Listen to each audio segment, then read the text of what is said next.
This ending doesn't just throw a crazy sci-fi twist at us and walk away. It does something smarter than that. It takes a story that was already full of grief, guilt, old betrayals, and giant monsters, then it folds time itself into all of that pain.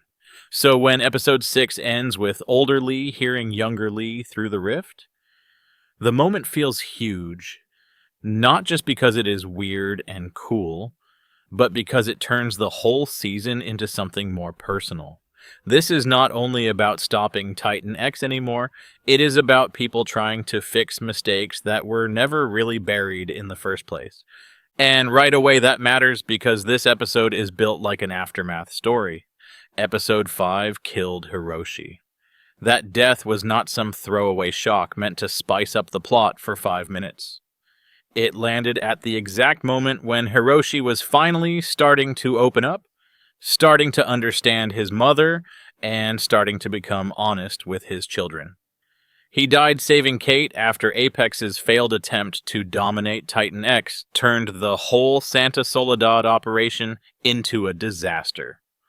Billy's old tracking work had already shown that Titan X was supposed to move on a larger cycle, which means Kate's rescue of Lee and the whole Axis Mundi fallout dragged this creature into the world early, before it was meant to surface. That is why episode 6 feels quieter on the surface, but heavier underneath. Nobody in this episode is moving cleanly anymore. Everybody is dragging damage behind them. Kate is drowning in guilt. Kentaro is looking for someone to blame because blame feels easier than grief. Keiko has barely gotten her son back, and now has to bury him. Lee is doing what Lee always does, which is acting like momentum itself is a moral virtue. If he keeps moving, if he keeps planning, if he keeps solving the next problem, maybe he never has to fully sit inside the last one. The flashback storyline makes that painfully clear. We see Lee pulling away from Monarch in 1958 after sleeping with Keiko. He does not spell the whole thing out, but he doesn't need to. He cannot stay in the same room with Bill and Keiko pretending nothing changed. The guilt is already there. The shame is already there. Then his father steps in and tries to drag him toward a different version of duty, one built on war, obedience, and the old lie that violence gives men purpose. Lee rejects that path and returns to Monarch. But the reason he comes back is the important part. He comes back because monsters make more sense to him than people do. A Titan is a threat you can track. A broken friendship is not. A rift is something you can try to close. Betrayal is harder. That is why older Lee's choices in the present are so revealing. He still thinks in battlefield logic. He still believes the answer is to act fast, hit hard, and get a bigger force onto the board. So when Suzuki reappears at Hiroshi's funeral, and the possibility of using an upgraded lure to call Godzilla comes up, Lee grabs onto that idea almost immediately. He doesn't stop long enough to ask the most basic question. Is Titan X actually the kind of problem that needs Godzilla in the first place? Or is Lee just reaching for the one solution that already fits his worldview?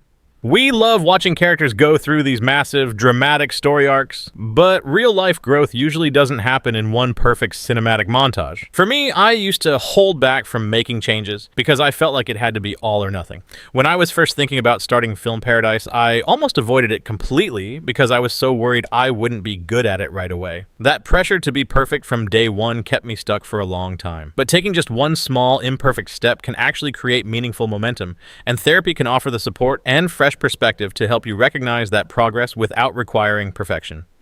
That's why I'm excited to partner with today's sponsor, BetterHelp. BetterHelp makes starting therapy easier.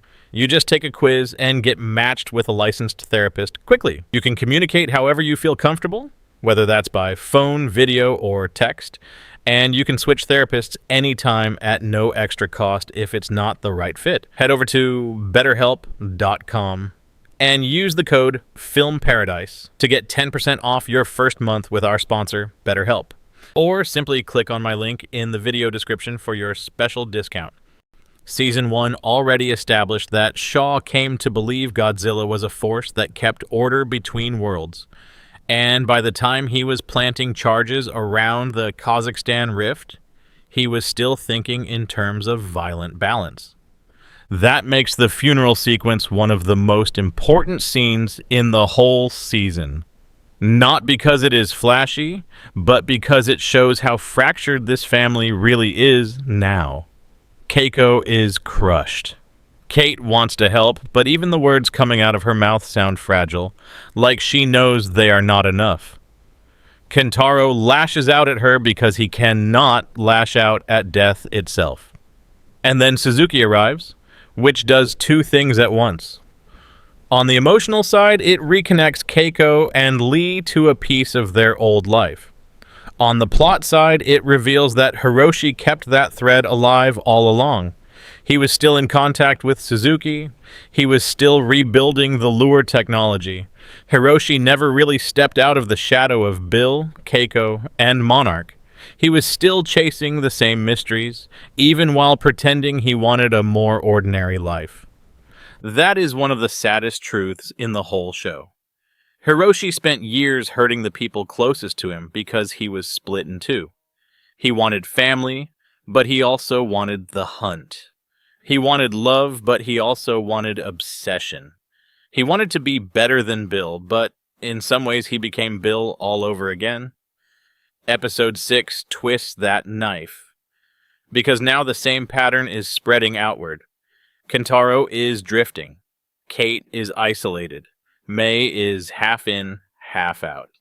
Even Keiko, who seems like the most grounded person in the room, still has a habit of running toward the mystery first and sorting out the emotional damage later. And that is why the stuff with Kentaro matters more than it might seem at first.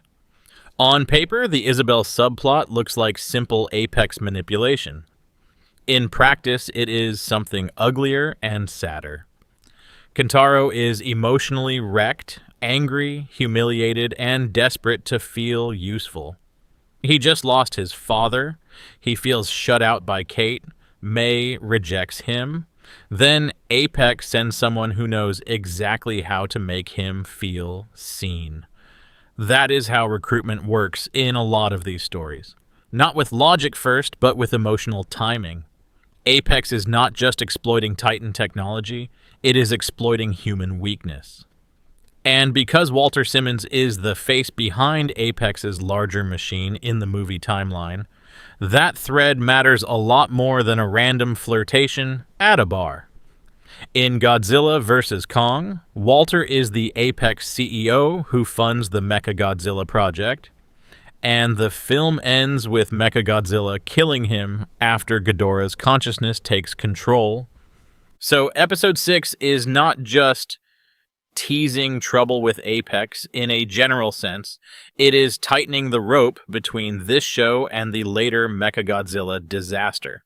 That makes Isabel's arrival feel less like a side character introduction and more like a warning flare. Apex has already failed at trying to directly control Titan X. Now it is shifting tactics. It is going after people. It is going after data. It is going after the broken parts of this family. That actually fits the wider Monsterverse pretty well, because Apex always acts like it wants to solve the Titan problem for humanity, but it keeps revealing the same ugly truth underneath. It does not want coexistence. It wants ownership. Which brings us to Kate, because episode 6 quietly turns her into the most important person in the story. Up to now, her connection to Titan X has felt mysterious and half understood. She hears things other people do not.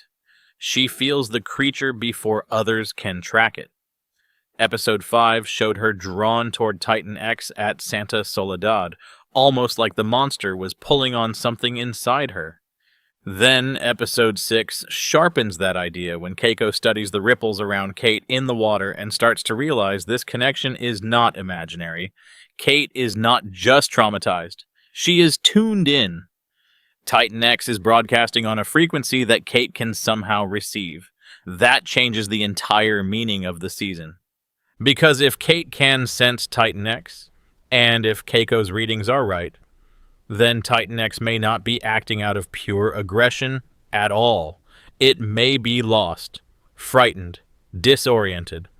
A migratory creature knocked out of its rhythm, separated from where it is supposed to be, dragging its scarabs and its distress signals across a world that only knows how to read power as hostility.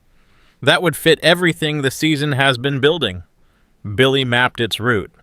The Santa Soledad cycle suggested the creature surfaces on a long schedule. Kate and Keiko now infer that Titan X's signals are not battle cries, but something closer to panic. And honestly, that is a much better idea than Titan X just being another big bad sea monster. Because now the tragedy gets sharper. Hiroshi may have died not because the world was under attack from some evil force, but because human beings kept misreading a displaced Titan and trying to dominate it. Apex stabbed at it with tech. Lee wants to call in Godzilla like a living airstrike. Monarch keeps falling back on containment language. But Kate is the first person who might actually be able to listen. That is also where one of the season's best ongoing ideas starts paying off. The scarabs do not feel like random little minions anymore. The show keeps hinting that they are more deeply linked to Titan X than that. They swarm when the Titan stirs. They respond to the same low frequencies. They protected the creature when the implant hit. Even back in episode 2, the distress call from a scarab pulled Titan X back toward the ship. That sounds less like pet behavior and more like distributed biology. Almost like Titan X and the scarabs are one organism expressed at different scales. If that reading is right, then Apex was never going to control Titan X by sticking a device into one part of its body. That would be like trying to control a whole nervous system by stabbing one finger and hoping the brain obeys. It also makes Kate's sensitivity even more interesting. Maybe she is not hearing a single creature. Maybe she is hearing a network, a colony mind, a living signal spread across the Titan and its scarabs, and maybe even the rift energy tied to them. That would explain why Titan X has felt so strange from the start. Bigger than one body, harder to predict, impossible to reduce to normal animal rules, and that leads straight into the ending. Because the last scene wants you to think the big reveal is time travel, and sure, on one level it is. Older Lee opens the rift with Suzuki's upgraded device, and instead of pulling Godzilla into the present, he winds up hearing younger Lee through the radio. That is huge. It is one of the biggest lore swings the show has ever taken. Apples has always framed Lee Shaw as a character split across the 1950s and the modern timeline, literally played by Kurt Russell and Wyatt Russell, but episode 6 is where that dual structure finally collapses into direct contact. But the more important part is what kind of time twist this actually is. I do not think the show is opening the door to easy, clean, do-over time travel, where people just hop across eras and fix everything. That would blow up too much of the emotional weight. If Kentaro can just go yank Hiroshi out of the past, then Hiroshi's death becomes a speed bump instead of a wound. If Lee can rewrite his own choices, then his guilt stops meaning anything. That would be a terrible trade. The show is smarter than that. What episode 6 seems to be doing instead is treating Axis Mundi as a place where time folds and echoes, rather than resets. A place where moments brush against each other. A place where signals leak. That fits what we already know. Keiko did not travel through time in some tidy sci-fi machine sense. She experienced time differently because Axis Mundi does not behave like the normal world. Hiroshi lost a year after what felt like 2 days. Shaw vanished and returned decades older in a different way than expected. The rifts do not look like stable portals you can use like train stations. They behave like wounds in reality. So my read is that the ending is not saying the past can now be edited like a document. It is saying the barriers between moments are getting thin enough for contact. That is still enormous. It means information can cross. It means choices in one era can resonate directly in another. It means the past is not done with the present. But that is different from simple rewrite mechanics. It keeps the stakes messy, which is exactly where this story works best. There is also a character reason the final radio moment belongs to Lee and not Kate or Keiko. Lee is the one man in this story who has spent decades trapped between the person he was and the person he became. He is older, but he is not settled. He is still arguing with younger versions of himself in his own head all the time. The radio just makes that literal. That is why the ending hits so hard. It is not just cool because father and son actors are sharing one role across time. It is cool because Lee is finally being forced to confront his own unfinished self in a direct way. And once you look at it that way, the episode stops being about some random science twist and starts looking like the next stage of the show's real obsession, which is legacy. Bill leaves behind obsession. Keiko leaves behind brilliance mixed with emotional fallout. Lee leaves behind loyalty mixed with damage. Hiroshi inherits all of it and passes some of it on. Kate inherits the guilt and maybe the actual sensory link to Titans. Kentaro inherits the fracture and the hunger to be chosen by someone powerful. Even Apex is living off inherited ambition. Everything in this story is handed down. Pain gets handed down. Curiosity gets handed down. Bad decisions get handed down. And now even signals through time get handed down. That is why Lee's plan to summon Godzilla feels so wrong even if it sounds practical. The show has spent 2 seasons telling us that force solves less than these people think it does. Castle Bravo did not solve the Godzilla problem. It helped create the conditions for even more obsession. Shaw's attempts to control the border between worlds did not fix loss. Apex's implant did not tame Titan X. It got Hiroshi killed. So if Episode 6 is revealing that Titan X is lost rather than malicious, then calling in Godzilla would be another human mistake born from panic. It would be treating confusion like evil and grief like aggression. And that is probably the point. Because Lee is grieving too. He just grieves like a man who turns sorrow into tactics. He lost Keiko once, he thought he lost her forever. He found her again, and now Hiroshi is dead. The man is operating on old pain stacked on new pain, and that is exactly when people start reaching for the harshest answer in the room. So the ending does not just set up a sci-fi mystery, it puts Lee on the edge of making another terrible choice, for reasons he can justify to himself. Keiko, on the other hand, is moving in the opposite direction. She is still a scientist, she still wants answers, but Episode 6 lets her become the first person to really see Kate's connection as something to understand rather than weaponize. That makes her the emotional counterweight to Lee now. He wants to summon a Titan King. She wants to listen. He wants leverage. She wants interpretation. In a weird way, the season is splitting its old trio legacy down new lines. Lee represents the impulse to confront the monster. Keiko represents the impulse to decode it. Bill used to be the bridge between myth and science, and now Kate is starting to become that bridge instead. That matters because I think the ending is pointing straight toward Kate becoming the real answer to Titan X. Not a controller, not some chosen one in the goofy fantasy sense, more like a translator. That would be the cleanest payoff to everything this season has been building. Kate's PTSD from G-Day made her terrified of Titans, but now that same sensitivity might become the thing that allows one to be understood. She unleashed Titan X by trying to save Lee. Now she may be the only person who can guide Titan X home without another catastrophe. That is good drama because it turns her guilt into responsibility, not punishment. It gives her something harder than self-loathing. It gives her a job only she can do. As for the next episode, I think a few things are now very likely.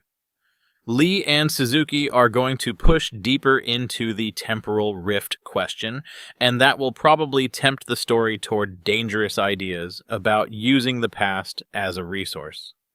Kentaro is going to get pulled further toward Apex because grief plus resentment plus ego makes him easy to steer. Mei is going to get squeezed harder between what Apex wants and what she knows is wrong. And Kate is probably going to have to choose whether she trusts her connection to Titan X enough to act on it before Lee or Apex turns the whole situation into a larger war. I also think the show is setting up a brutal emotional possibility. Not that Hiroshi comes back physically, but that some version of Hiroshi's voice, work, or signal comes back through the same temporal logic, now affecting Lee. That would fit the series much better than a full resurrection. The dead in this show do not stay neat. They leave echoes. Bill left maps. Keiko left letters. Hiroshi left devices and unfinished messages.